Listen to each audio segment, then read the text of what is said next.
Hi. Gcode Mesh is a Blender add-on for importing Gcode files and converting them to 3D printed meshes, for making nice 3D print animations and time lapses, and visualizing 3D prints through print animation following the Gcode. And we have basic multicolor print support and options to ignore or separate supposed geometry from the mesh. You also have controls over the nozzle diameter, layer height, and material, and the animation duration, all in the object's modifiers. Also, you have controls over beveling sharp corners when importing the Gcode file.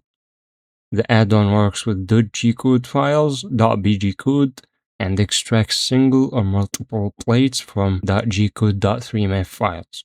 Links are in the description. Please leave your feedback in the comments and enjoy.